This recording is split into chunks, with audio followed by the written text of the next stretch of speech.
यदि आप हमारे चैनल के सभी गाने को पसंद करते हैं तो डीडी प्रोडक्शन हाउस के यूट्यूब चैनल को लाल बटन दबा के सब्सक्राइब करें और घंटी के निशान को जरूर दबाएं।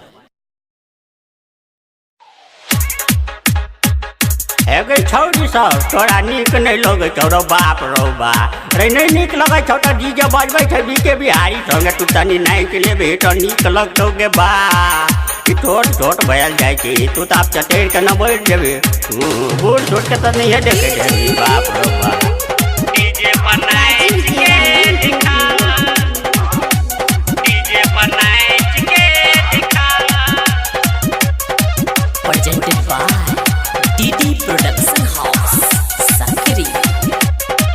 भोरे मूड बना के लियो बेसी नखरा नहीं देखा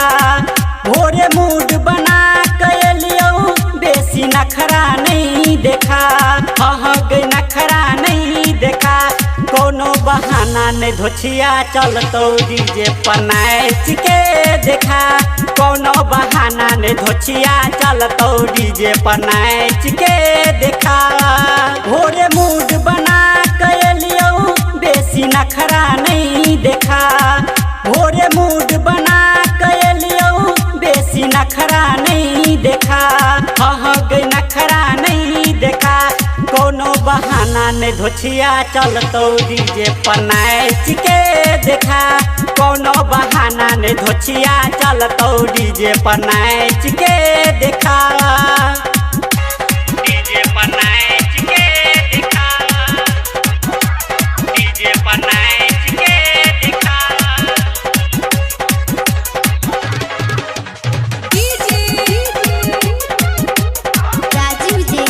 डीजे पर नाच के दिखा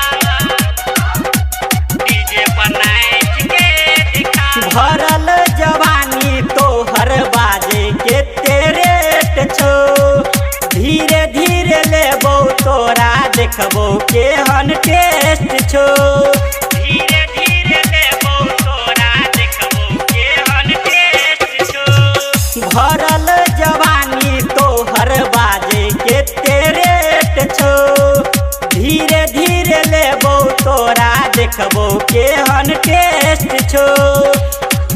कहल हमर कनी मानै बेसी चकमा नहीं देखा कहल हमर कनी मानै बेसी चकमा नहीं देखा हाँ चकमा नहीं देखा कोनो बहाना नहीं धोछिया चलतो डीजे पर नाच के देखा कोनो बहाना नहीं धोछिया चलतो डीजे पर नाच के देखा डीजे पर नाच के देखा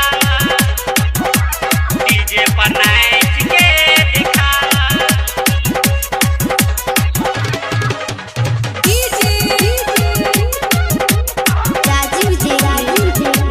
डीजे पर नाच के देखा डीजे पर नाच के देखा डीजे वाला छौरा सब छई कनखुर लूची देखते देखते तोहर तोर ले तो लूची देखते देखते तोहर तोर ले तो लूची डीजे वाला छौरा सब छई कनखुर लूची देखते देखते तोहर तोर ले तो लूची गुडवा नीला नारी के तू पतरा नहीं देखा गुडवा नीला नारी के तू पतरा नहीं देखा हाँ पतरा नहीं देखा कोनो बहाना नहीं धोछिया चलतो डीजे पर नाच के देखा कोनो बहाना नहीं धोछिया चलतो डीजे पर नाच के देखा भोरे मूड बना के लियो बेसी नखरा नहीं देखा भोरे मूड बना के लियो बेसी नखरा नहीं देखा हाँ गई नखरा नहीं देखा कोनो बहाना नहीं धोछिया चलतो डीजे पर नाच के देखा कोनो बहाना नहीं धोछिया चलतो डीजे पर नाच के देखा भोरे मूड बना के लियो बेसी बेसी नखरा नहीं देखा। भोरे मूड बना के लियो बेसी नखरा नहीं देखा। हाँ गई नखरा नहीं देखा। कोनो बहाना नहीं धोछिया चलतो डीजे पर नाच के देखा।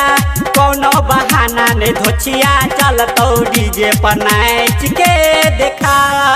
Recording by DD production house Sakri 97 084 45 722।